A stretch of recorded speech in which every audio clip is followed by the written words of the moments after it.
It's late. I know it's late. And I somewhat purposely came on because it's late. It's like early Sunday morning in some places. And like here on the West Coast, it's about 11 something p.m. thereabouts. But I just wanted to come on just for a moment. And tonight, we're going to talk about faithful and truth. Faithful and true. You know, what does that look like to you? What is faithful and true? When we think of that as Masons, and including my sisters of the Order of the Eastern Star, when we think of that, what is that to you? So tonight, I'm going to, I came across my good friend's book. I came across the book and I was beginning to read it. And this book is called Symbolic and Allegory, Lectures in Masonry. This is by my brother Solomon.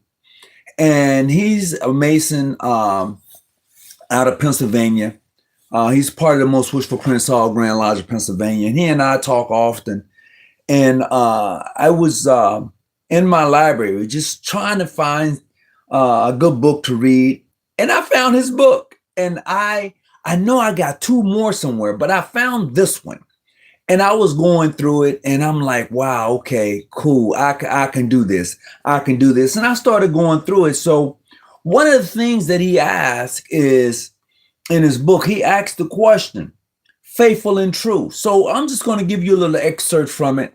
And I think once you begin to really take a look at what he put in this book, I think you want to go get it. I'm going to share it with you once again. This is Symbolic and Allegories and Lectures in Masonry, From Darkness to Masonic Light. This is a good book, and it's an easy read. It is not complicated. And I find that in this particular book and the lectures that he gave really gives some a different perspective and enlightenment in Masonry. So I'm just going to share with you a little bit. Greetings, Alex. How you doing, man? Look, it's late, bruh. It's late, and I know it's late. But I'm just on here just to share some information, some lectures from Brother Solomon. And I believe that when people go and look at his books and get his books, they're going to have a different perspective on quite a few things. This brother's always asking me questions, getting me to really think in regards to Masonry and what it really means to the craft. And I can appreciate that. And I've been talking about him for a few times here lately because the brother is he really makes me think. I mean, keeps me on my toes all the time. And I can appreciate that. I can really appreciate any brother or sister who really motivates me to really get into Masonry and to see what I can pull out of it and begin to share amongst us. And that's where we're at. So I'm just going to share something with you, a lecture that he gave. What's up, what's that? ECM, what's going on? So I'm just going to share some with you in regards to this lecture tonight. And today's topic is faithful and true. That is today's topic, faithful and truth. So this can go with the Order of the Eastern Star, our sisters, and it can go with the Brother Masons especially because we say that in our charge and also in the context of when we're being initiated. It says that.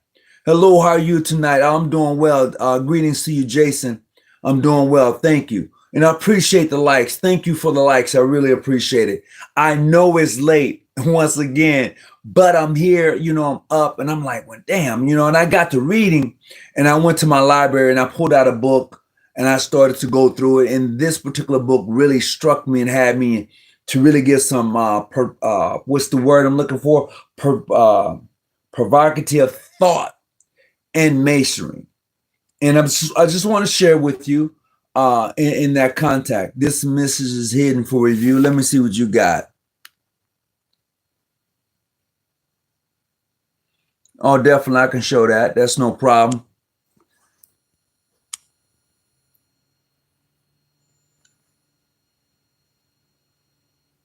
All right. The moderator just added this. Okay. All right. Greetings, everyone. All right. I don't know why they want to hide that particular message, but it shouldn't have been hidden. But I appreciate the likes buttons. Thank you very much, the hearts. I appreciate it. So we're going to get right into this real quick, and really indulge in masonry just for a moment. So check this out. Tonight's lecture is being on a Mason. What kind of Mason are you? Most, if not all, would say, I'm a good Mason. Time will tell. Time will tell. To the most important type of Masons are brothers who is faithful and the other brother who is true. So are you a faithful Mason or are you a true Mason? That's the question we're talking about tonight. Are you a faithful Mason or are you a true Mason? I know some of you are probably saying, well, what do you mean, man? Come on, bro. What do you mean? Come on.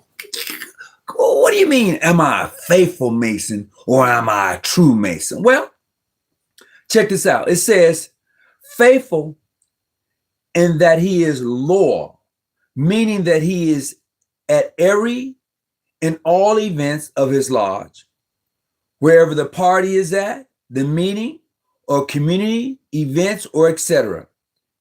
Is this you? Most will say yes. This is me. Okay, that's you. So a faithful brother shows up at all the parties, all the meetings, all the community events. He's that dude. He's there for everything. He's on point. You call him, he's there. You want a party, he's there. You go on a community event, he's there. That brother's faithful and he's loyal. So which one are you? Faithful or are you true?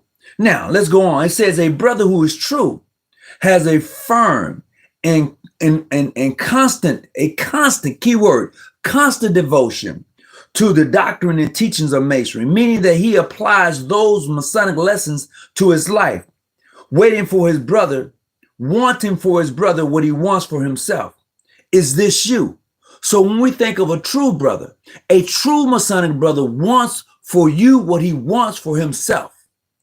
A true Masonic brother wants for you what he wants for himself. So when he looks at you, he's looking at himself. He's looking at a reflection saying that if I want to be successful, I want you to be successful, brother. If I have a car, you should have a car.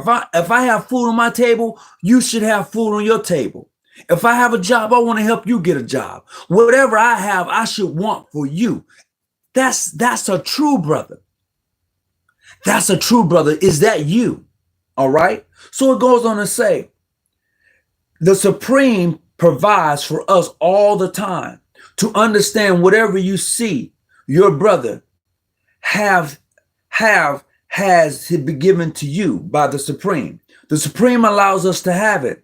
Are we to say that the Supreme made a mistake by providing for or allowing our brothers to have the gift?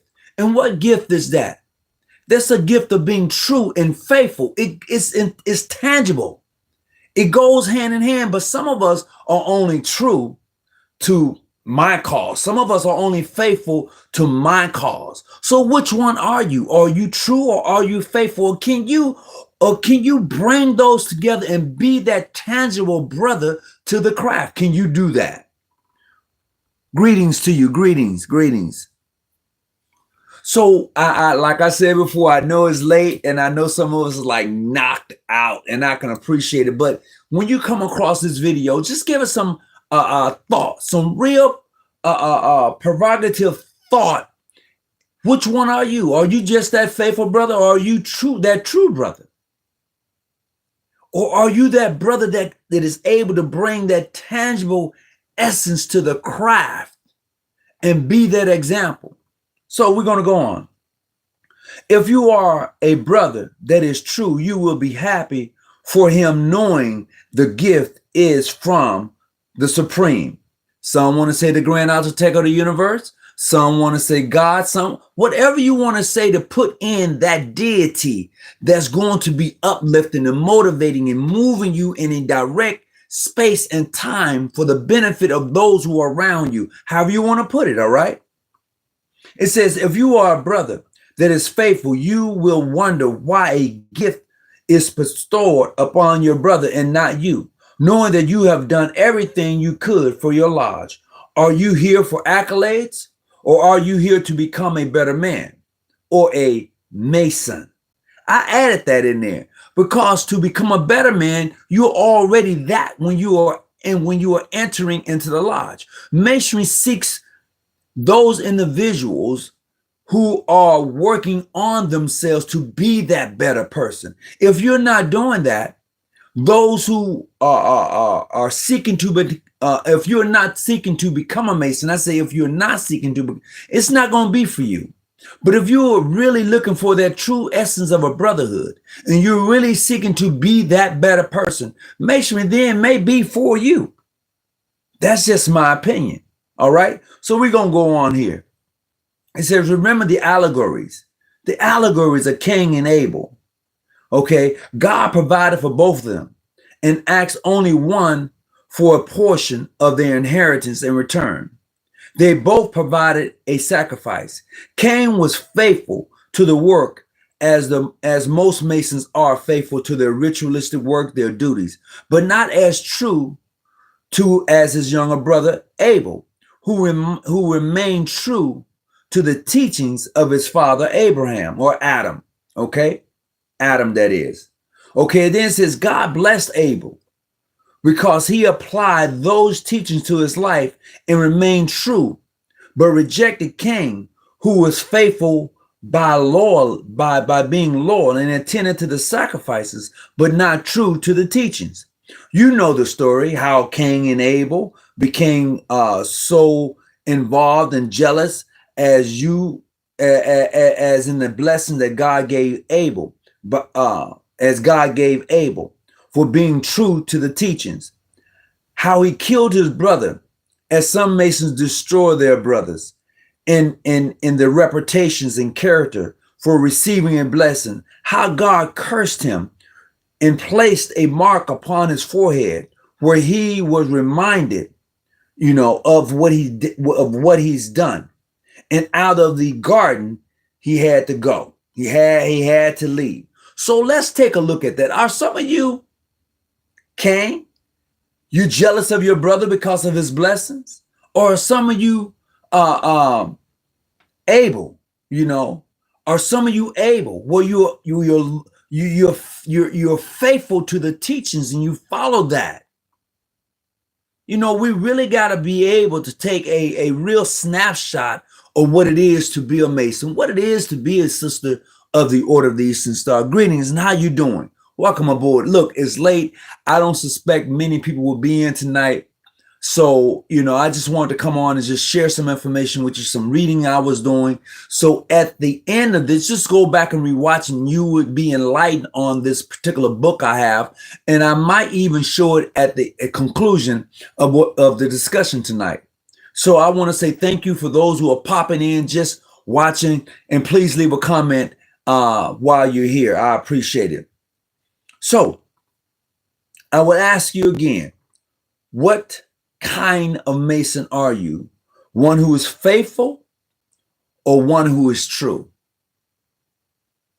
Ask that question about yourself. One who's faithful or one who is true? Because there is a difference. There's truly a difference. And for me, I want to be that true brother Mason. Not just the one who shows up at every community service, every party, every community. Not him. And I'm going to show up. But I want to be true to the teachings and principles of Masonry.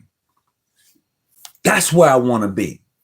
And I think when you want to be in a place of being true to the principles and teachings and understanding of the craft, everything else is going to come full circle. I know a lot of times we get caught up on the antics of those who may come in the craft, but it's just something there. When you are true to it, man, it doesn't even matter when you come across brothers who wants to go ham. It doesn't, because you understand it from a whole nother perspective. Thanks for connecting me to, yeah, he's a good brother. He's a good brother. Oh yeah, most definitely. As a matter of fact, that's the book I got right now. I found this one. And I know I got two more somewhere, but I'm going to be looking. But with that being said, You know, when we get ready to really get into it and break it down, man, it is just unbelievable. And I know some of us get hell bent on so many different things within the craft until we miss the craft. We get hell bent on so many things in the craft until we miss the craft. And that's the uniqueness I find when I communicate with brothers. Let me tell you, man, there's a lot of things that happens in the craft amongst the brothers from all jurisdictions. I mean, a variety of jurisdictions. You wouldn't believe it. And it's true. I have connection with brothers from a variety of different Masonic jurisdictions. And that's how it really should be.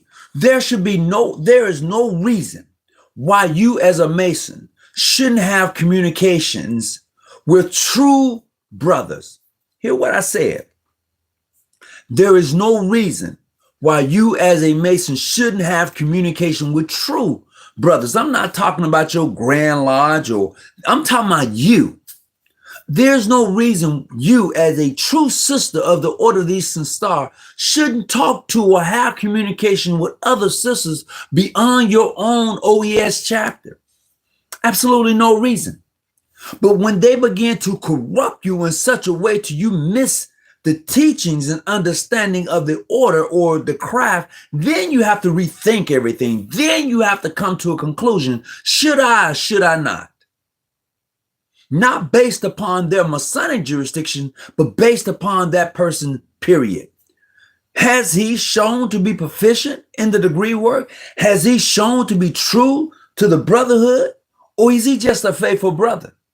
Has he shown or she shown to be the example of what it is to be a person of the Order of the Eastern Star, a good sister, one who do not backbite me, one who do not lie to me all the time on every circumstances? Hey, sis, did you get those lodge dues in? Oh, I got them in. I'm going to get them in. And you never do?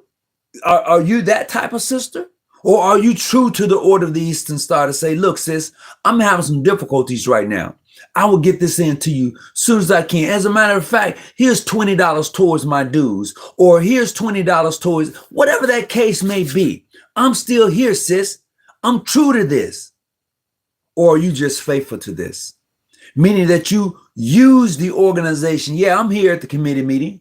Yeah, I'm here at the dinner party. I'm here for all of that. Are you playing with this, or are you true to this? I mean, that's the question. That's tonight's subject matter. Faithful and true. And for me, I'm true to it. And if I'm true to it, I'm going to be faithful to it. So when I say that, that means that I'm going to be able to see individuals from different perspectives and to be able to grant them the privilege and to be able to be part of that essence to help build and shape that brother. When I say grant the privilege, that means until I found him or them as worthy and well qualified as I am myself. Remember in the beginning, I said, I want for my brother what I want for me. I want for my sister what I want for me. And when you come across a person that always wants to go battle you, in the Masonic history part of things, but he doesn't come to you on a true Masonic thing. When I say true Masonic thing, I mean the essence of what Masonry is supposed to be. Come on now, we got to do better than that. I'm just saying we got to do better than that. And so when I began to crack some of my books open and I began to read, I have to look at myself and ask myself the very same question. Am I true or am I just faithful? Do I mind getting up out of bed when a brother calls me up or a sister may call and say, hey, look, I need this or I need that? Sometimes, I ain't gonna lie, man, roll over, look at, but look, I'm true to it. What you need, brother? Because if I find myself in situations, circumstances, I want that brother to answer that phone. I want that sister to answer that phone. That's the expectation.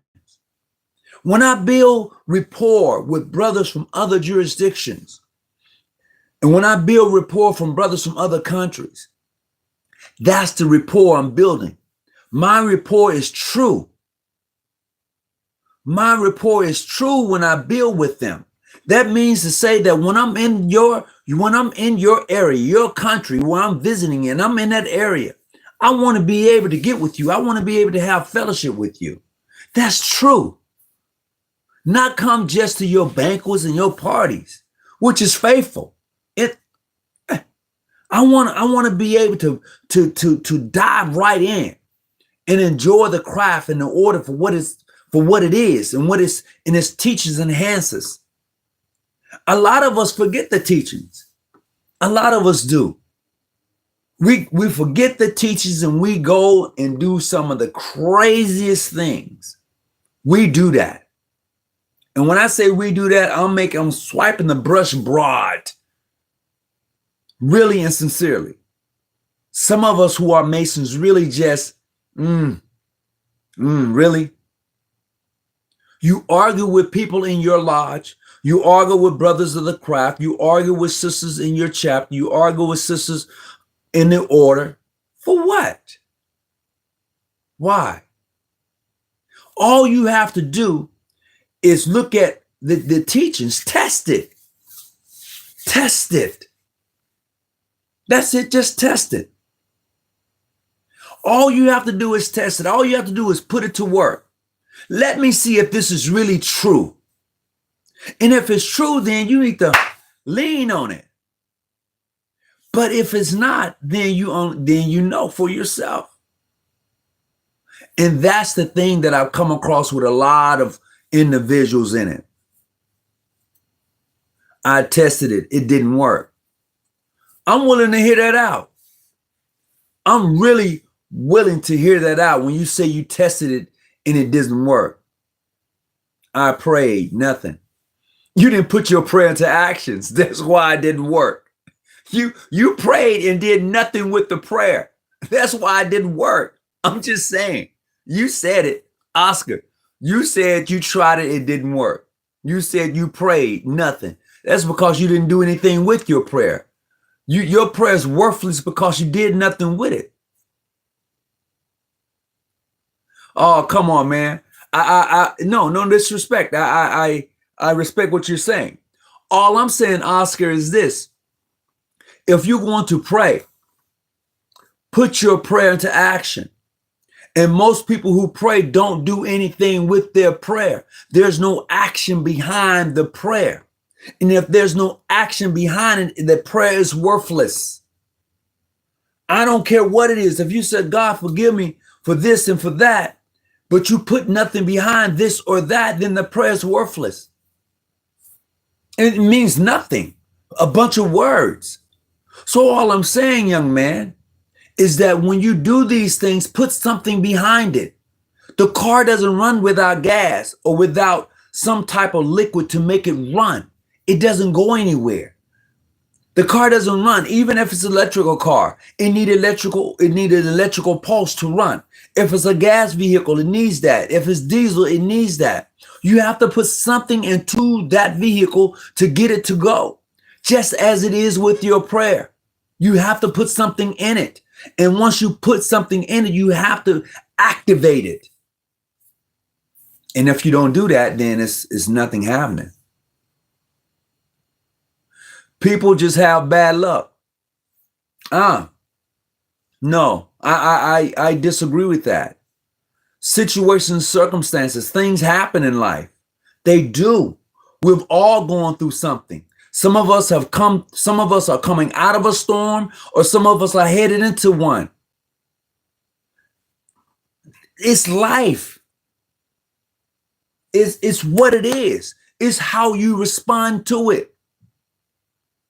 And nobody said it was going to be easy. Nobody claimed that this thing was easy. The only thing that makes it easy is when you inherited wealth. Some have inherited wealth. So when they got here, they didn't have to struggle for it. Here you go. Here's your million. Boom. Get started in life. Some of us had to build on it. And if you were the one who had to build on it, then you know the struggle is real. You know that I got here. And now that I'm here, I'm not going to pull up the ladder. I'm going to put the ladder down. I want the ladder to be down for the next person, and I can reach down and pull them up. That's when you put your prayer into, and that's when you put your prayer to action. That's when you become true. And then the faithfulness and the loyalty is going to come with it. But when you're true with it, it's different, man. It's just different. Well, I appreciate that. You said you respect what I'm doing, even though you disagree. And Oscar, I appreciate that. My thing is to be the example. Period. I'm not going to be perfect at it. No, by far. But I'm damn sure going to give it. I'm going to give it my all. And even when I'm lacking, I'm going to say, hey, look, I messed up. Come on, let's do it. Let's rock with it. But most of us can't even admit when we are messed up. Most of us can't admit when we're wrong. And what happens when we can't do that, man? It goes left. It goes far left, really. You know, when I tell people, I say, look, there's a lot that is happening in the craft amongst brothers from all jurisdictions. There is communication happening, but people look at me like I'm crazy. No, I'm like, bro, you have no idea unless you are actively participating in something like that. If you're not actively participating, you're not going to believe the things I say because that's not something you do. What's going on, Point Blank? I hope that you're being safe driving tonight, man. I thought about going TikTok, but man, TikTok just ain't for me. It is and it's not. I prefer coming on the YT. I prefer being here, you know, and it's late, man. I would imagine it's almost 12 here on the West Coast, and probably where you're at is probably after 1, maybe 2 o'clock. So for those of you who are up, I appreciate you being up.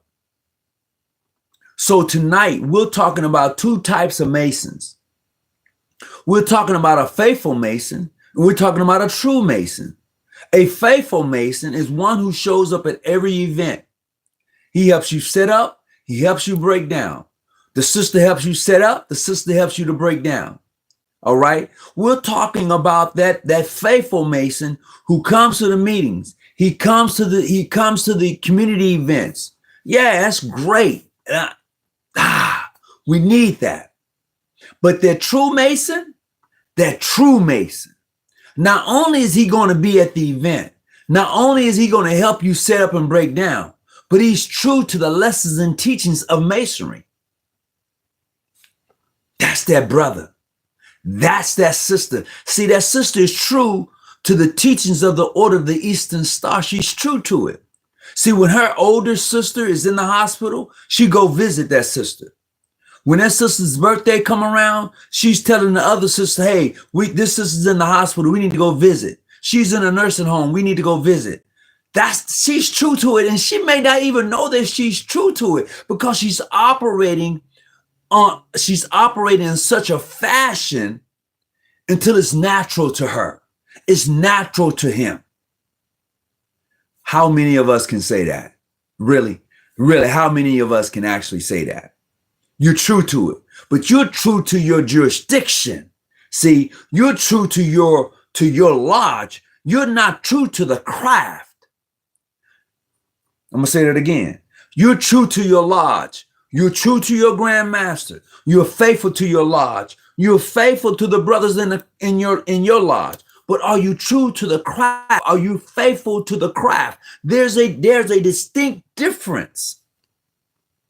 Is that you? Because this is your journey. This is not your Grand Lodge journey. This is not your brother's. This is your journey. Well, I can't talk to him. Why? Why you can't talk to that brother over there who's in a different Masonic jurisdiction? Well, you know what? Same grip, same password.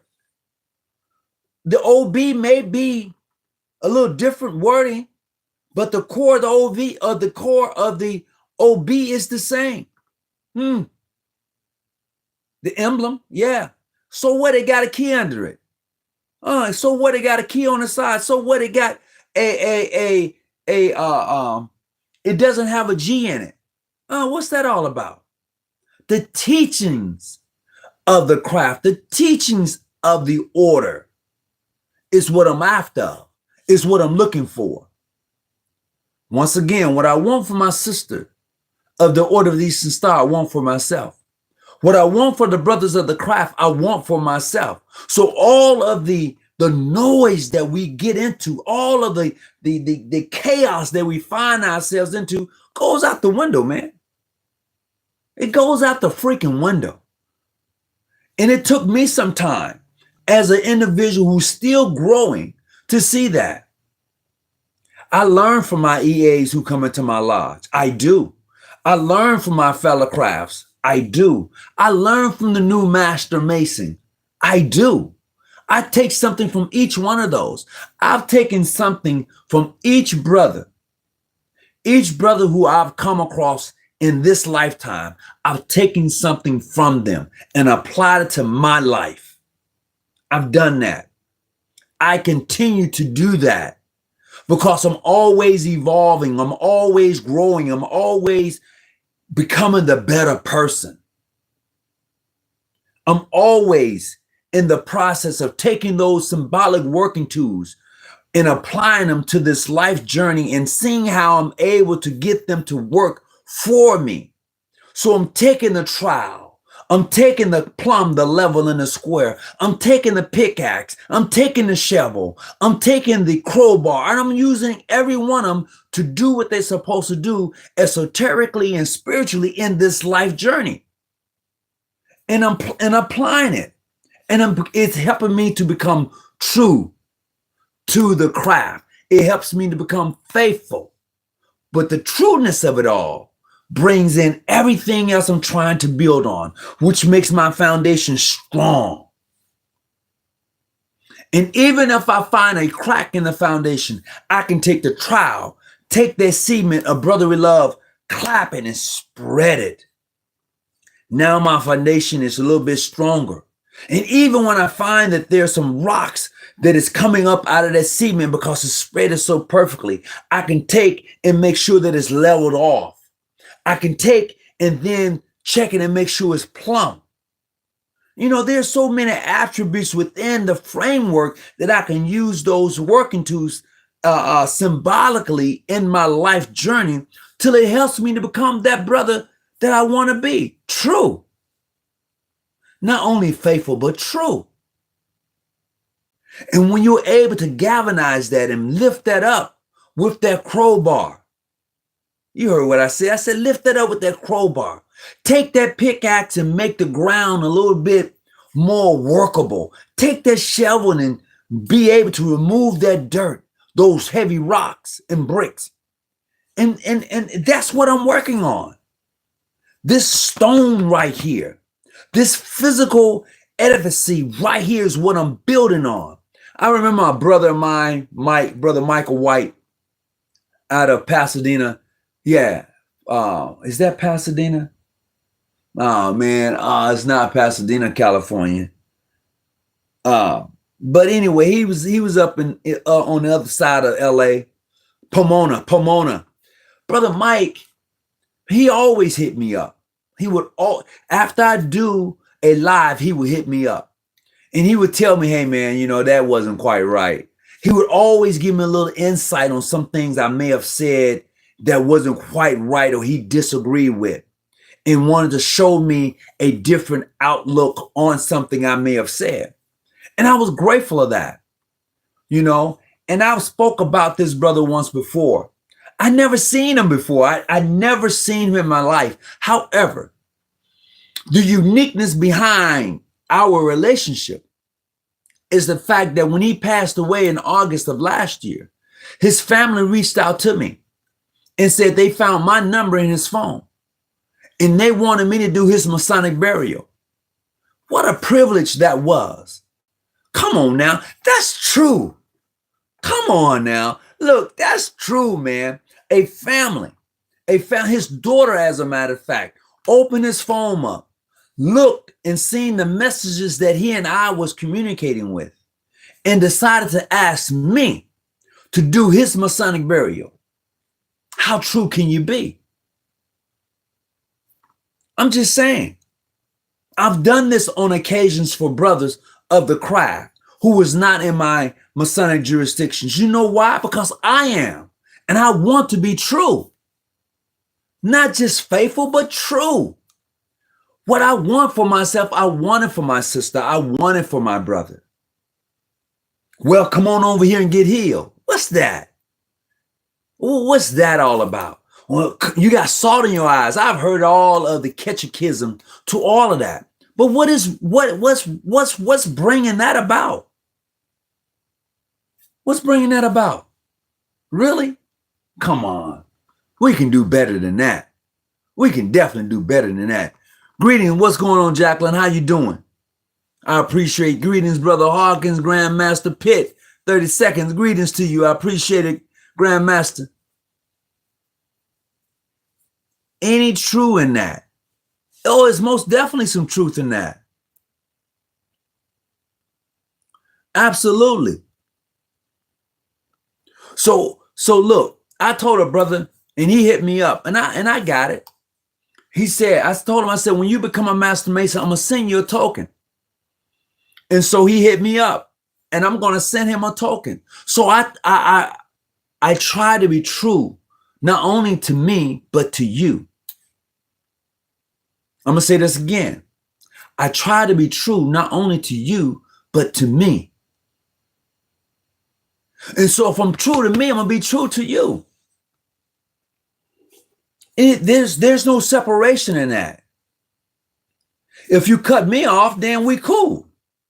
I'm not going to argue and try to force my friendship on anybody or try to force wanting to be. I'm not going to do that. I'm not going to force anything on anybody. That's crazy. Never try to force yourself into anybody's presence. They either want you around or they don't want you around. They're either going to listen to you or they're not going to listen to you. Even those who come and troll this group, for some odd reason, they're here. And I'm okay with that. They can troll it all they want to. Read between the lines, Scottish Rite. Okay. What about Scottish Rite? Tonight's subject matter is either you are faithful or are you true. That goes for the brothers of the craft and the sisters of the order. Oh, you're certainly welcome. Most definitely. No, I have no crumbs with that. Anybody who comes into the chat, anybody who wants to come up, anybody who wants to call, hey, it is what it is. I welcome the conversations. You know what? And the reason why is because most of us are afraid of having conversations. We are. And when you're afraid of having conversations, whether you agree to disagree, you can always learn something and take something from another person. I've had conversations with people I disagree with, but when I listen to them, I can get a better understanding of why they may feel that way. And that's I'm cool with that. But in the process of me learning and listening to what they have to say, whether I agree or disagree, it helps me in this life's journey. It does for me. Now, I can't say what it does for you. I can only speak for myself. And I take that and I apply it. I take it and I apply it. Let me give you an example. There's a gentleman in this chat right now, and I hope that he's safe wherever he's at, wherever he's driving. Brother Point Blank. When I talk with the brother, he talks with passion. And at times he's loud. He's very loud. He's very vocal. And I listen to him. And a lot of times I was like, nah, bro, nah. And then I listen to him again. I'm like, okay, I can get it. I can understand that from that point of view. Absolutely. But because of his passion, he sounds like he's loud all the time to a lot of people. Yeah, he gets loud. I ain't gonna lie. Point Blank gets loud. But it's his passion. It is his love for the craft. It is the fact that what he wants for himself, he wanted for me too. And I can feel that when he and I communicate. I can feel that when he and I talk. And if you can get the same from the brothers of the craft who you talk to, or from the sisters of the order who you talk to, if you can get that same feeling, if you can get that same vibration, man, you're hitting on all cylinders. And I'm not saying that you're never going to disagree. I'm just saying that when you can get that, you're hitting on all cylinders. It's what it is. It's what it is. Please hit the thumbs up button, hit the like button. So to the young MG, I think Young Magic, if I'm not I hope I'm not mispronouncing that, young man. You asked the question Scottish Rite, and I can pivot for a minute and entertain your question regarding the Scottish Rite. What is your question regarding the Scottish Rite? And by the way, Grandmaster Pitt, how have you been doing? Everything on your side is okay? So I'm going to wait till the person comes back who was asking in regards to that question. You know, you when you come back and answer it, come on up. I'm okay with it. I'm okay with it. But going back to Oscar, and I, as I said before, I appreciate you even saying, hey, you know, I respectively disagree with you, and I can appreciate that. But I would tell you this, Oscar. When you pray, get up off your knees and put your prayer into action, and I guarantee you will see the benefits of the prayer. I'm just only telling you what I've experienced in my journey, in my life, because there have been times where I've gone through some things and I'm like, why me? And my mom would always ask and say, why not you? Maybe you're the only someone who can handle this. You're the only one who can handle this. This is why you. You're the only someone that can deal with it. This is why you. I asked that question even when my youngest brother passed away. I asked, why him? My mom would say, why not? Would you want that on anybody else? Would you want anyone else to feel this pain that you're feeling? I was like, wow. Yeah, you know, no, I wouldn't. I wouldn't. So why not you? You can handle it. You can deal with it. You was built for this. So why not? Why not be the example of showing someone how to handle situations, circumstances like this? Why not? You know, that's the thing.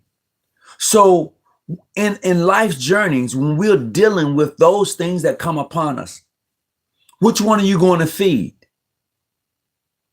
Which one are you going to feed? Are you going to feed that faithful brother, or are you going to feed that true brother?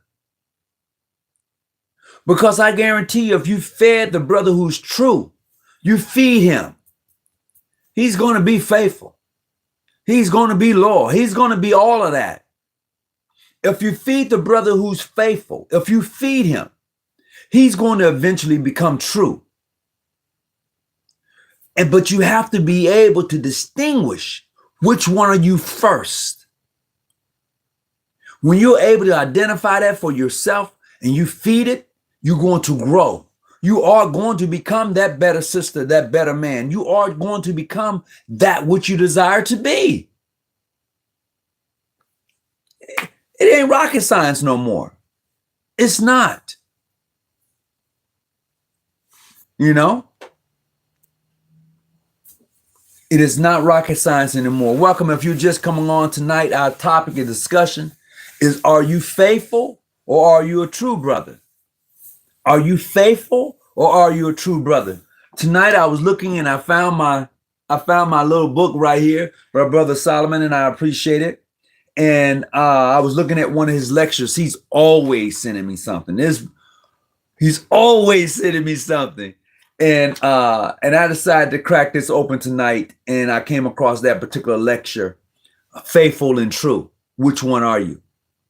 And it led me down a little rabbit hole, you know, as my brother would say, Okay, let's have the conversation, you know. And he'll hit me up all the time. So it led me down that road, and here I am. Just wanting to have that particular conversation with you tonight in regards to the craft and to the order of the Eastern Star. So the question remains, and you have to ask yourself, which one am I? You know, wherever you may be at, you have to search for yourself and find that which is lost. That brings me to this question here. You know, a lot of brothers, and you know who you are, you often ask, well, which way are you traveling? And a lot of you would say you're traveling east. I beg to differ. You aren't traveling east. You're not traveling east. And I know a lot. What do you mean I'm not? That's the question you always give. Hey, brother, you traveling? Yeah, which way you traveling? Traveling east. You're not traveling east. You're not. What is the most valuable lesson you have learned from the mistakes you have made? Oh, man. Every mistake that you make have a lesson in it. And what I've gotten is that whether it's good, bad, or indifferent, I have to check the vital signs. As you say, what did I learn? That's a vital sign. Did I come out of it? That's a vital sign. Did anybody get hurt? That's a vital sign. So I check those essential things in the mistakes I've made, and then I see, can I apply it to this life journey? Because mistakes, man, when they happen, you should be able to evaluate them. And some mistakes we think about. A lot of things we do, we think about it before we do it. And the thing you have to ask yourself, am I willing to deal with the consequences that comes along with the decision I'm about to make? Whether it be good, bad, or indifferent. That's the question you have to ask yourself when you're about to do anything. Can I deal with the circumstances behind my decision? And if you answer yes, more than likely you're going to do it, whether it's wrong or right. Hear me clearly. Most of us, when we are doing things, be it whatever it may be, we have already questioned ourselves. Can I deal with the circumstances behind it? Bank robbers do it all the time. Thieves do it. Righteous people do it. We always do it, but we don't say it aloud. That's why when we make a decision, we thought about it. And when we get caught, we be like, oh man, I shouldn't have done it. You know why you shouldn't have done it? Because you got caught. That's including me too. I'm not no better than anybody else when I'm having these conversations. It's a fact. I just got caught up and now I'm busted. And the only reason I regret it is because I got caught. Would I do it again? It depends. Would I get caught? Did I like what I did? If I didn't get caught, yeah, I would probably enjoy it, whatever it may be. I'm just saying, so out of these mistakes that we make, what lesson did we learn? As you was asking, you know, and that's depending on the mistake, because we've already thought about it before we did it. And it's true. Be true to you. Positive thinking becomes a form of pressure or obligation. Does the socialist emphasize of maintaining a positive mindset create a burden, especially for individuals experiencing significant difficulties? No, it's not a burden to be positive. It's not. Because I got to come out of whatever situation I'm in. So if I'm in a jacked up situation, I mean, it is just messed up. I got to know that there's an end of a road. I got to know that there's some light at the end of the tunnel. I have to know that. Because if you don't know that there's some light at the end of the tunnel, you are going to be in a funk. You are going to be in a place that you don't desire to be in. You're going to be in darkness. You're going to be in a place that you can't get out of. And for those who suffer from depression. That's not a good place for you to be. It is not a good place for anyone to be. So you have to look forward to the end of the situation that you're going through. Like I said before, some of us are going through some storms. Some of us have come out of some storms. And so if you've come out of some storms, in that lesson, in that storm that you just came out of, you've learned some lessons. Be it good, bad, or you've learned something from it. If you didn't, then you know what? You're gonna be like, I'm good. I'm gonna do that again because I liked it. No, bro, you almost got somebody killed. No, bro, that wasn't cool. So you have to be able to distinguish that storm and that lesson that was taught and you got out of it. You have to do that. And I would say it's the greatest thing you can do for yourself is to be true to you and to know that there is some light at the end of the tunnel. You have to do that. You have to do that. You know, you have to. I would say that's the best thing you can do for yourself. Absolutely. Thanks for the wonderful feedback. We have spoken before on the phone, and I must admit, you are a good Mason. Meantime, laughing out loud, let me know, Tony. You know, as I said before, and for those who are probably still on, my thing is to be the best I can be and to be the example. Am I going to fall short? Hell yeah. But that gives me no reason to stay down. It gives me reason to get up, dust myself off and say, okay, you know what? You did that. Now what you going to do? Be better about it. That's it. Just be better about it. And that's where we should be with it. In everything. Masonic country. You out of Texas. I see you flying that Texas symbol. Yeah. Greetings to you. Absolutely. The young man never did come back and explain why he brought up the Scottish Rite. You know, and just a tidbit on that. There are two types of Scottish Rites. You have an American style of Scottish Rite, and you have everyone else. You do. You have an American style of Scottish Rite, and you have everyone else. Yeah. Absolutely. Hey, man, love what you are saying. I hope you have an amazing week coming up. Me too. Morocco, I'm not even kidding you. You know, I do too, man. I believe that each one of us have a mission. Each one of us are on a mission. Do you understand your mission? Do you know your purpose? A lot of us don't know our purpose. So therefore, if we're searching and we're going day by day, trying to figure out our purpose. And when I'm telling you this, when you discover your purpose,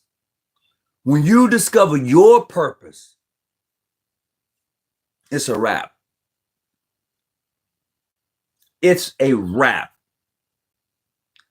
Because for me, when I discovered my purpose, I started looking back on my life for me. And when I started to do that, I saw the things I was doing in my life. And when I saw that, then I was doing it more and more. And pretty soon, it was my purpose. Because when I look back on my youth and I saw what I was doing in my youth, and I was like, and then as I began to mature and began to grow in this life, I saw I was doing the same thing on a bigger scale. And I was like, wow, that's my purpose. And discovering that, man, is just the door open. I stepped right into it without even knowing it. It was as if someone was guiding me. And I believe we're all guided, you know. I just think that some of us are so hard-headed until we refuse it, you know. But accept it. Accept the guidance. We're all being guided. Just accept the guidance. It makes it so much easier. It really does. And I'm not saying you're not going to make some mistakes along the way. I didn't say that. When you do right by yourself, do right by you, it becomes easier to do right by someone else. When you do right by you, it becomes easier to do right by somebody else. And along the way, you're going to burn some bridges. Trust me. And it's okay to burn those bridges. It's absolutely okay to burn bridges. They were meant to be burned. Everybody is not going to go where you're going to go. Everybody can't go where you're going because they're not ready for it.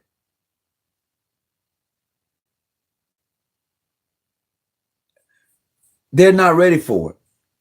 I'm up to 15. If that answers your question. Oh, okay. I only got one package, bruh. I only got one package. El Negro. You're quite welcome.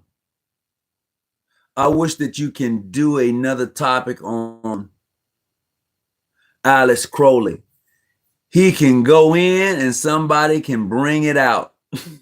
Man, look, speaking of Alex Crowley, I'll do something on him again. I will certainly do that. Curious about your thoughts on Jeffrey Dahmer. He seems like a real jerk to me. Huh. He was real smooth. I mean, from what I've read about him and the murders that he committed, the man was smooth. You have to be careful. All of us do. I don't care who you are. All of us have to be careful in this life journey because there's some slicksters out there, real slicksters. You know, you got to remember that man was eating people. He was on a whole nother level of something. Real talk. I don't have much to say about Jeffrey Dahmer. I mean, it's not somebody I went and studied just to see. He was twisted in his own way, but he was smooth with it. So we all have to be cautious about people we let in our circle. Come on, we do. I don't care if you're a Mason or Eastern Star. I still have to be cautious up to those who I let in my circle. Absolutely. That's my thought. Okay. All right, Tony. Oh, okay. Yeah, we've touched bases a few times. Man, look, the names on the channel sometimes show up and they're different, you know, when we talk. So, you know what, just look over me, all right? So this is where we're at. Look, I want to thank everybody for peeping in. Hit the like button. Thank you. You know, there's so much in this conversation that we can bring out when we're talking about, are you a faithful brother or are you a true brother? Are you a faithful sister or are you a true sister? You know, we can really bring so much out of that. So much out of that. Absolutely, we can. And there are some brothers in the craft, man, that I haven't met, but they have definitely touched me. When I say touch me, that we have made such a dynamic conversation till if something happens to them, it's going to affect me. And that's true. That's true. And there's a few who have come through my life journey that have touched me in such a way till me hearing the passing of them, and I've never seen them, affected me because I've learned something from them. They have left me something tangible that I'm able to place inside of me that grows, man. I'm just telling you.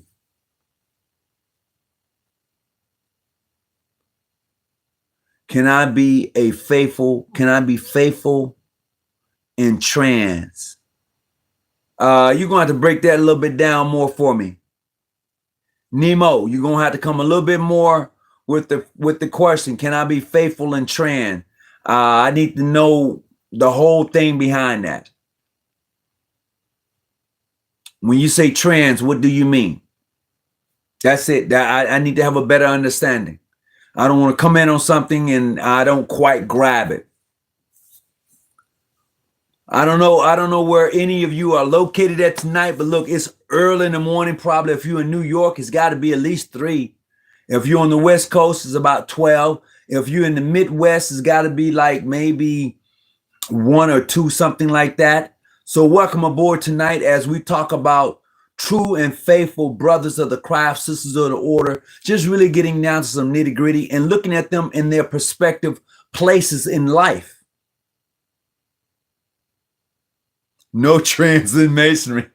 Real talk. No. Time out. Real talk. I'm just being true. That's a fact. You know, that's true. You know, El Negro. Yeah, thank you. I appreciate it. Revenge is cracking up. Nemo, you know, you could be faithful and trans in your own way. You can, but that's not acceptable in masonry. Let me put it to you this way. In masonry, there's something that we say we wouldn't do. Okay, it is part of what we proclaim. You know, and when I say what we proclaim, I'm going to say I will not make an old man a Mason in his nonage. I would not make an irreligious libertine a Mason. I would not make a fool a Mason. I would not participate in that. That's what I said. And I'm not going to participate in that. I've known, if I'm on the right subject matter, from what I'm understanding what you're saying, you know, individuals being trans, I would say this, you know, what a person does in his private life, that's what he does in his private life. But if you bring it to my lodge, and I'm only speaking to where I'm at, then we got an issue. We got an issue. I'm not trying to govern how you should deal with your life in your bed. I'm not trying to do that. No, I'm not trying to do that at all. However, you cannot exhibit that behavior in the lodge I'm in. That's the best way I can put it. Because I can't speak for other people. I can't do that. Can't do it. Nope. Can't do it.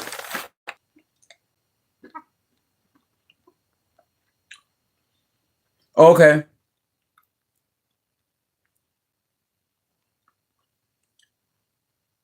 Brother John, I have a deeper question.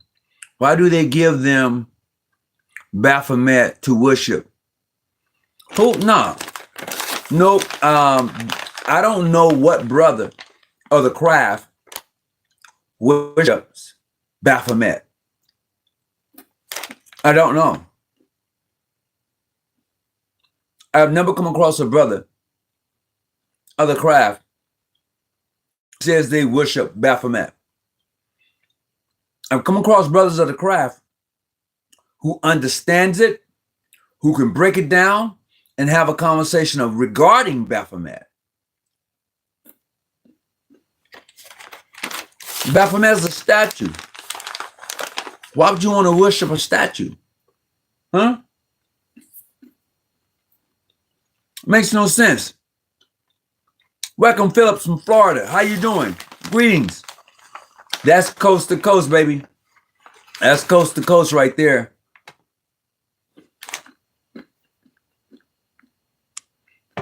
Oh.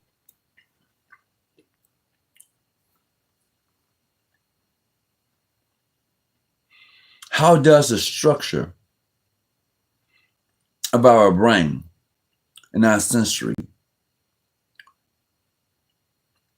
apprentice limits the scope of our accuracy and of our knowledge? I would say this. First of all, you have to be open. And when I say that, I'm not saying being open to everything. Hear me clearly. I'm not saying being open to everything, but everything enters you. Everything enters you through your ears to hear and your eyes to see. Everything's entered you. Everything enters into you from hearing and seeing. It enters you. Okay? Everything is not good to enter into you. Some people can't deal with it. Also, things enter into you through your nose and through your mouth. I'm going to say that again. Things enter into you, this being, this body, this essence, through hearing, seeing, smelling, and tasting. It enters into you, but everything is not supposed to enter into you. What I can do and what can enter into me may not be good for you. It may not be good for you. See, I can have a little taste of alcohol. You may not be able to do that.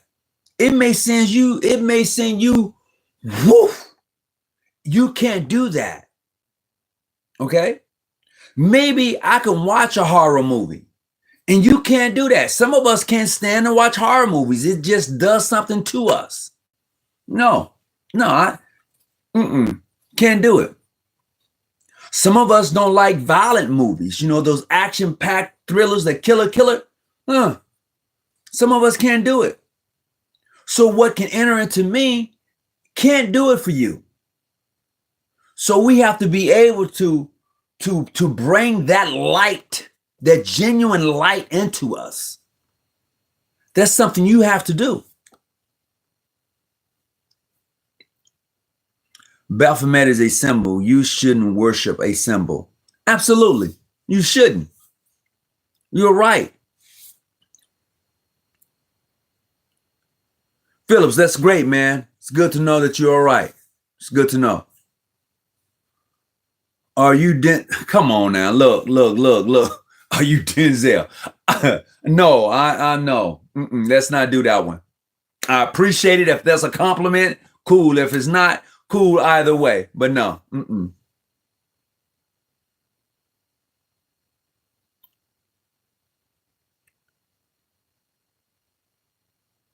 Elon. What about Elon Musk? What's going on, and welcome aboard. If you're just coming in tonight, we're talking about faithful and true brother Masons and brother Eastern and sisters of the Order of the Eastern Star.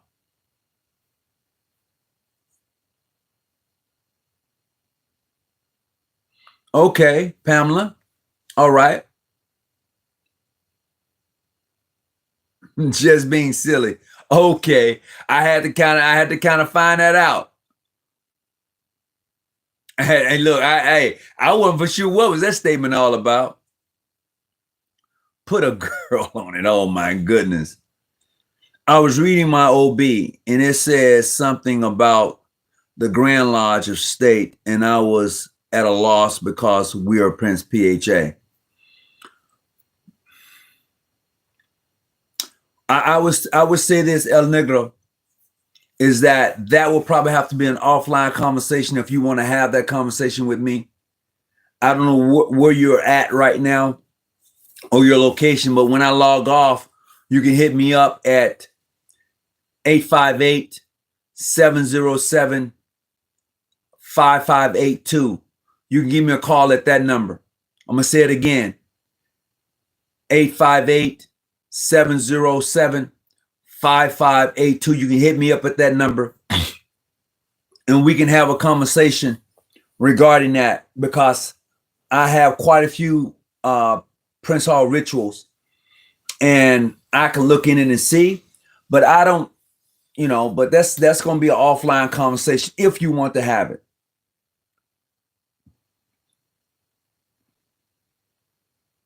Oh, I appreciate that. Yeah, my wall, man, I appreciate that. Thank you very much. Let's take a look at it.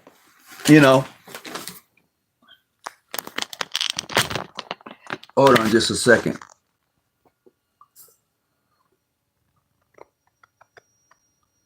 Yeah, that's the whole gambit. This is my office back here where I'm at.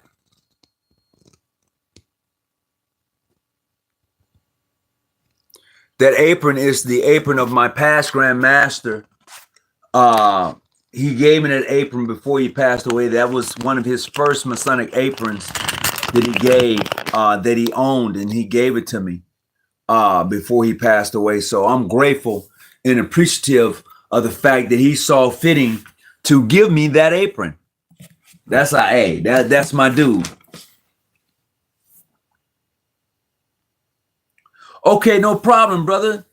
No problem. Thanks for having me aboard. I will keep you posted in my Masonic progress until I'm staying. Oh yeah, stay in the loop. Oh, no doubt about it. And as I tell any brother of the craft, especially those who we've had conversations with, hey, you hit me up when you become a Master Mason, and I'll send you a token. I'll send a token. And don't move on me, and then my token comes back, and then I don't hear from you. I did that to a brother. And he said, hey, I'm going to become a Master Mason pretty soon. So I sent him a token. He moves. My token comes back to me. I'm like, dude, come on now. You don't do me like that. Don't do me like that.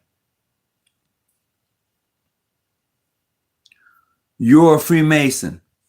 I'm accepted amongst those who see me as a Mason. Plain and simple. I appreciate that. Thank you.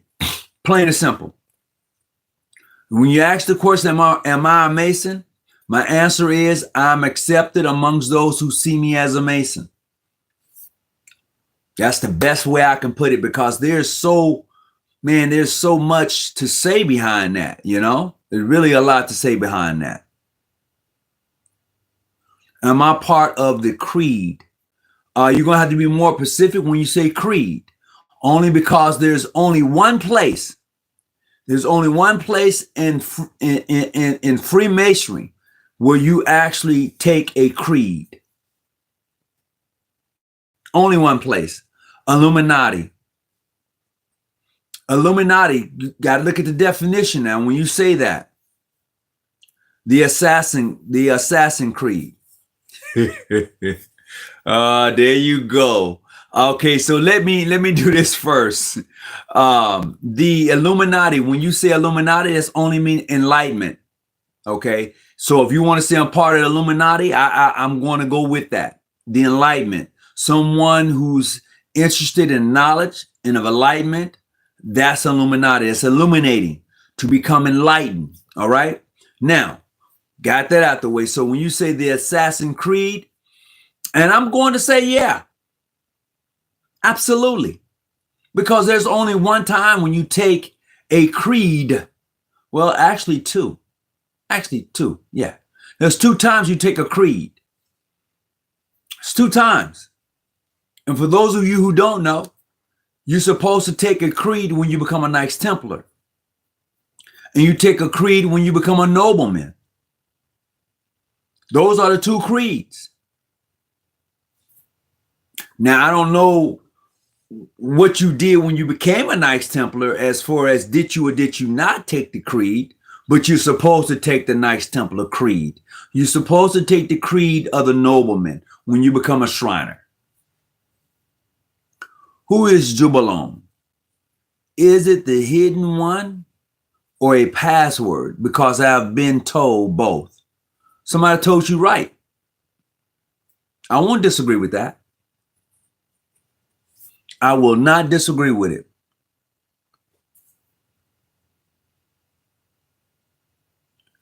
Am I a Jew? They hid that question, and I don't know why the question is hidden to me. You know, am I a Jew? Am I? I don't call myself a Jew, and I don't call myself a Christian. Are you referring to it from a faith or religious practice?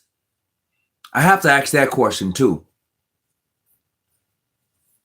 Duke, what's going on with you? I hope that you're well. Everything is well with you.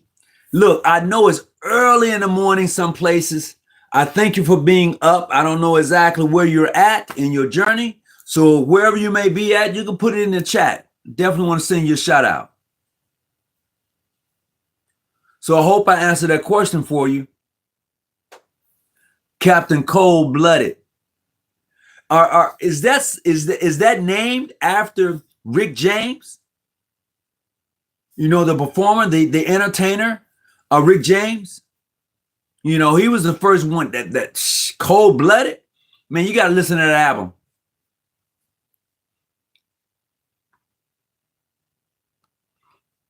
Oh, most definitely.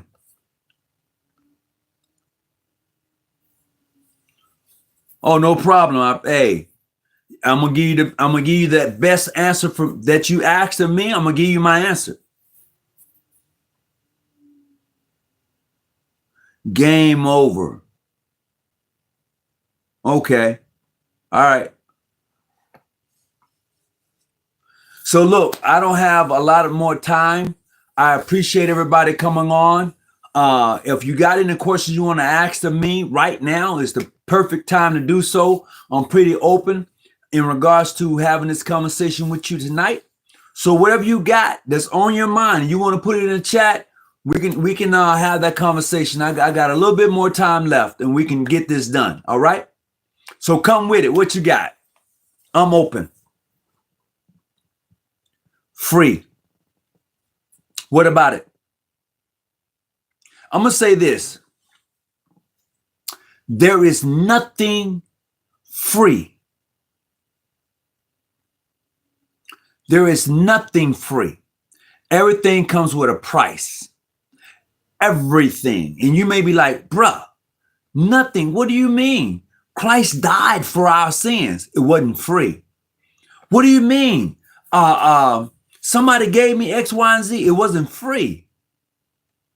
There is absolutely nothing free. Somebody has always paid for something to give to somebody else. Nothing is free. Not even the air you breathe is free. You know why? Because they tax that. In California, they have what you call smog checks. So if your car is burning a certain emission, it costs to keep it clean. So-called. It's nothing free. And I say that because, free, nothing free but the air you breathe, and it's dirty. Absolutely. Will you give, let me see, we'll give you a call when you're off. Yeah, you can give me a call. As a matter of fact, I don't see too many people asking me a question tonight. So give me a call in about 5 minutes. That number is going to be 858-707-5582. You can hit me up at that number. I'm cool with that. Absolutely. What else I got?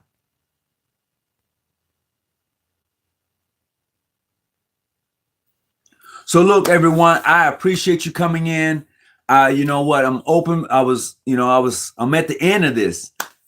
Does the Masonic ring have any creational to power Solomon had with his ring?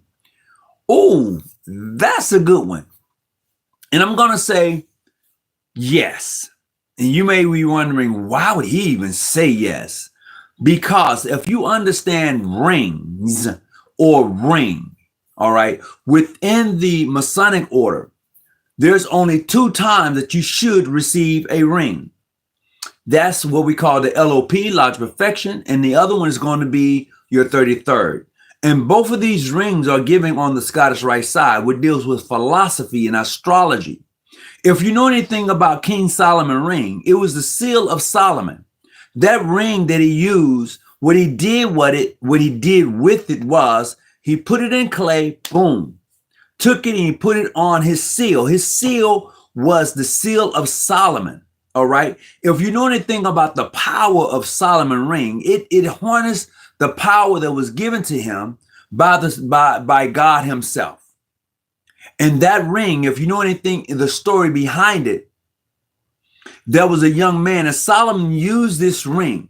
I was going somewhere. Solomon used this particular ring to harness energy. He used it to summons certain, I'm not gonna, he used he used it to summons entities, better word, okay?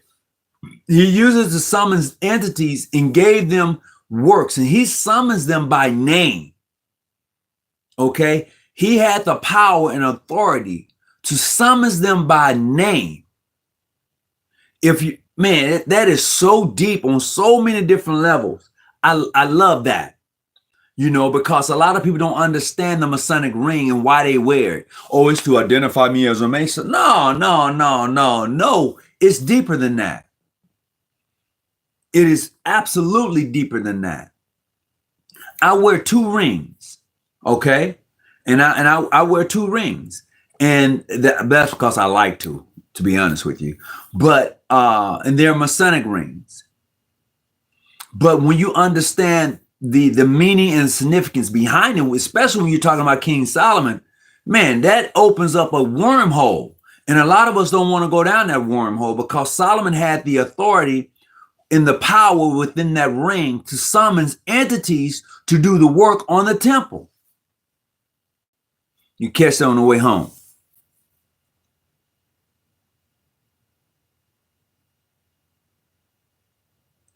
Oh, okay. So what do I think about the orient of Essenes in the order? Man, look, I'm going to say this. The Essenes is a very old order. It goes back. It is even stated that Christ himself was a member of the Essenes, and they did certain ritual ceremonies amongst themselves and the way they carried themselves and who they were at one time. Yeah, absolutely. You said 1953, you found a ritual from A. If you got that particular ritual and it's that old, and that's a pretty old ritual, I would say, yeah. The orient of the Essenes, the order itself, man, it's a hell of an order. I mean, a lot of the things that Masons do and have done have come from old traditions. Let's just be honest. A lot of the things we do are old traditions. Absolutely. What resources do you recommend I read to understand the significance of the Masonic ring and Solomon ring? Hold on. I got a book I want to share with you. But before I share it, I'm going to have to go to my library and see if I can pull it out right now. And I'm going to say this. When you begin to read this book, don't get caught up in it. Yeah, don't get caught up in it. Let me see if I can pull it out.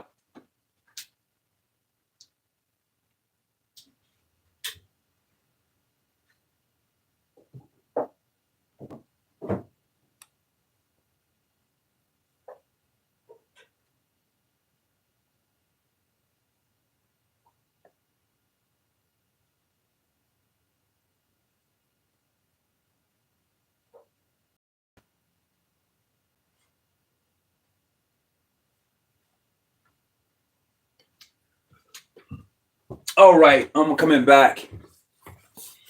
Okay, so greetings. I was just getting ready to get out of here, but The Keys of Solomon, this book right here. All right. I'm just going to say that when you get this book here, all I'm going to say is don't go down a rabbit hole so deep that you can't come back. Plain and simple. I'm going to say this again. Don't go down the rabbit hole so deep that you can't come back.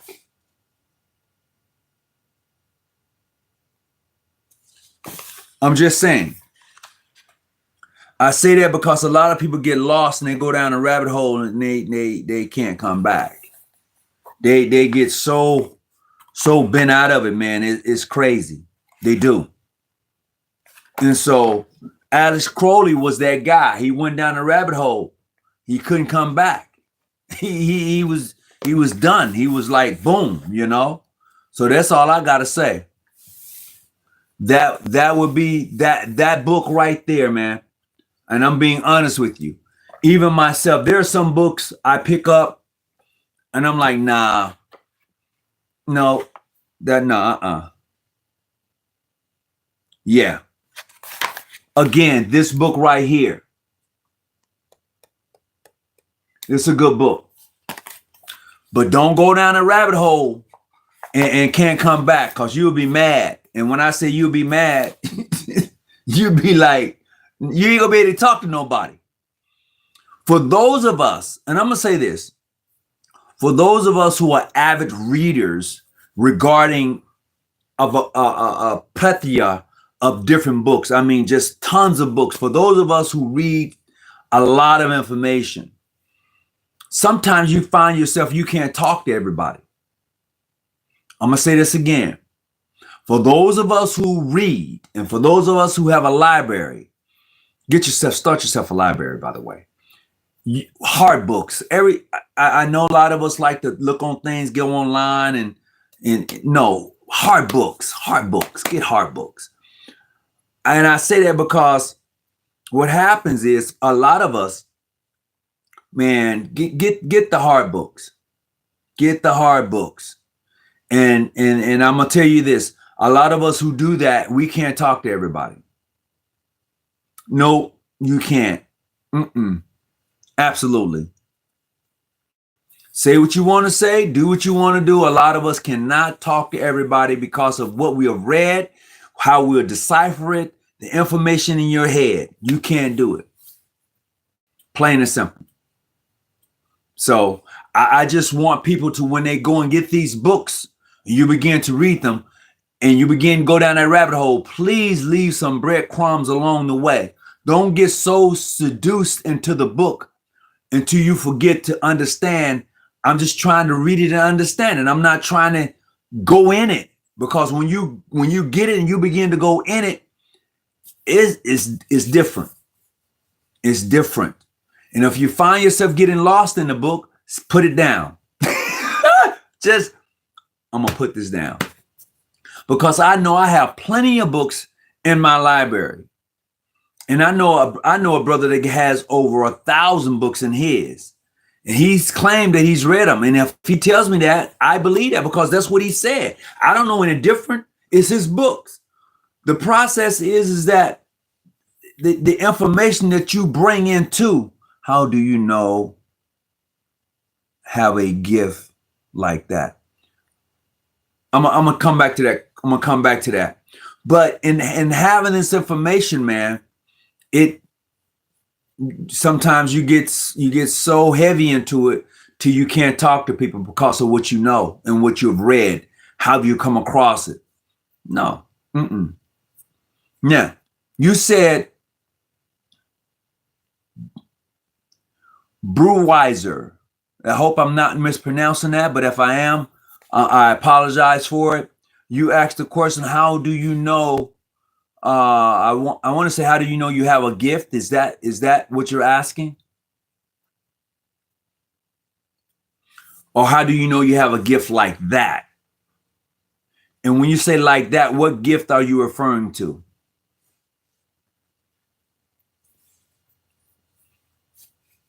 You can type that into the Q box. We're going on about 1 hour and 30 minutes. Look, I'm not going to hold you long. Okay, so how do you know you have a gift like that? I don't want to guess what you're saying, so I'm gonna improvise on it by saying that you have to. Okay. You have to be able to. First of all, you have to know you. Let's get to know you, because all of us have gifts. Some of us just choose to ignore the gift. Let's understand that part. Once you know you, then you're going to be able to see your gift that you have to offer to other people.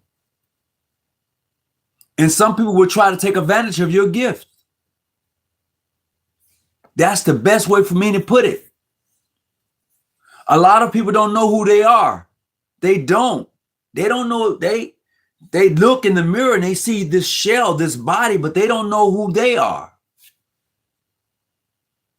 But when you learn and know who you are, then the gifts that are in you, those gifts, you can look back on your childhood and begin to see the gifts. But as you got older, you became corrupted. And when you become corrupt, the gifts that you had as a youth, as a young person coming up, it gets put to the side. Because now you're in survival mode. Oh, I'm a thug. I'm a this, I'm a that. You know? But first of all, know you. And then you're going to know what you have to offer, what gifts you have to offer. And there are many gifts. There are many gifts. There are people with, well, I'll say they're known as seers. And there's nothing wrong with having that gift as a seer. You know, there are kids who have gifts as seers. What happens is that they get crushed. You know, they get crushed and they put it, they put their gift in on the back burner. You know, that's what they do with it. They poof, you know, that's what they do with it.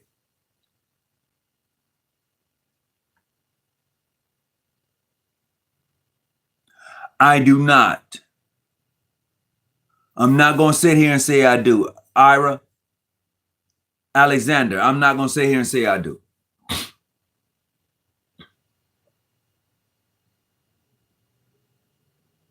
I'm not going to say I do. And if I did that, I would do you a misservice. Absolutely, I would. But it can't say I can't learn. That's the beauty of it all. I can't say I can't learn it. And I think that's where a lot of us get mixed up at and get confused at. We don't go and learn.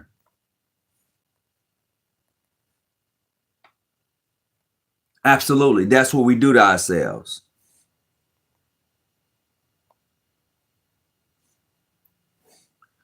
Let's see. First of all, I want to welcome everybody who's coming in. We've been on here for a while tonight, so it's going to be crazy, okay? Let's see.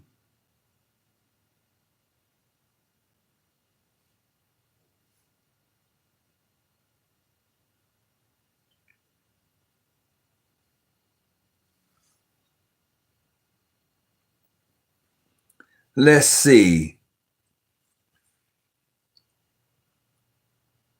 No, I'm not. I'm going to go back and say that I'm not too familiar with it. But, Alexander, since you put it out there, I got to go look at it. I got to go look at it. I got to go look at it. Now, I will tell you this. I do believe that we all have an angel, for lack of a better word, or someone who guides our path. However, I believe a lot of us tend to ignore it. We ignore them. You know, I would like to refer to my ancestors. I believe that my ancestors guides my path. I honestly believe that. And let me tell you why I believe that. Because the DNA in me is the DNA from my mother and dad. And the DNA in them is the DNA from their mother and father. So the DNA exists. So everything about me exists. My parents, whether they are here or not, they exist because I exist. Hear me clearly. It's just like Superman. You remember in the story of Superman, before he left this planet, his dad, his mom, they gave him the DNA of everyone on that planet. And you likewise, and me likewise, carry the DNA of our ancestors. And I'll pass that same DNA over to my kids. The trauma and everything It's passed over to them. And that's what we do. So in like manner, I can see that, but I look at it from an ancestral point of view, because I believe that my ancestors, I believe they watch over me. I believe they keep me. I believe they guide me. I stand on their foundation, because without them, there is no me. I am who they have been praying for. Now, what I do with that is totally on me. That's where it comes to understanding who you are. I'm going to say this again before it escapes me. I am who my ancestors have prayed for. Now, what I do with that, I'm only going to please them or I'm going to disappoint them. Plain and simple. Why are there two types of 33rd eagles? Some wings up, some down, symbolic of something like Morocco and Morocco. Okay. Upper, lower. Okay, so the wings out can mean east to west jurisdictionally. Wings up can mean north to south jurisdictionally. Wings down can mean south to west jurisdictionally. It's just Masonically jurisdictionally the way a Supreme Council would choose the wings to represent it. In my jurisdiction, which is the United Supreme Council for the Western jurisdiction, our wings are out, which means that they're straight out, which means east and west. That's for us.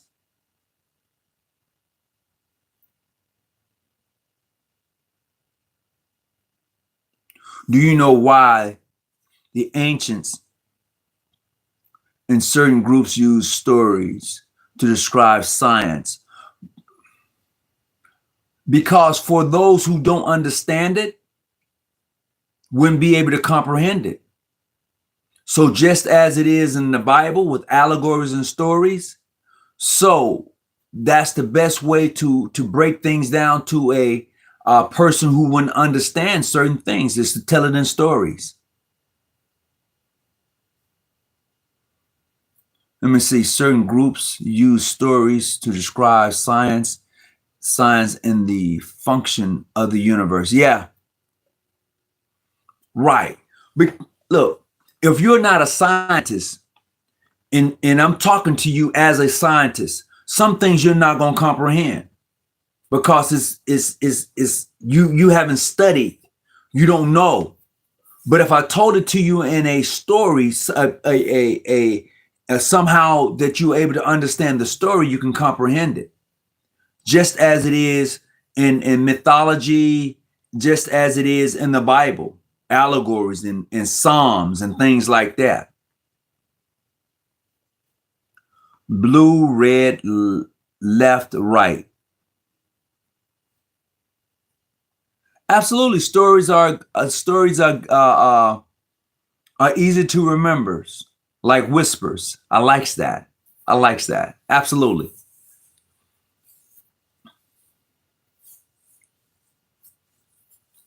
A praying cowboy. I likes that. I likes the name, a praying cowboy. So look, I'm gonna get up out of here. I've been on here for 138. I appreciate everybody coming in. Please hit the like button. I certainly would appreciate it. If you've gotten anything out of this conversation tonight, do me another favor, subscribe to the channel. Certainly would appreciate it. Y'all keep me coming back, man. You do. You keep me coming back. So the next time I come back, who knows? We'll have a different topic, a different subject matter, and I'll be able to share some information with you. But until then, whatever you do, keep your light on, stay out the bushes. And remember this, I am not your study guide, but however, I'm here to help you study. Peace and be well to everyone. Stories are easy. Yeah, I read that one. Hey, take care of yourself. And thanks for coming on this late at night in the morning. It's about 1 o'clock on the West Coast. So it got to be at least 4 on the East Coast. Depends on where you're at. Peace and be well to everyone. Thanks. Hey, don't forget to give me that call, 858-707-5582 if you want to talk to me after I log off. Thanks and be safe, everyone.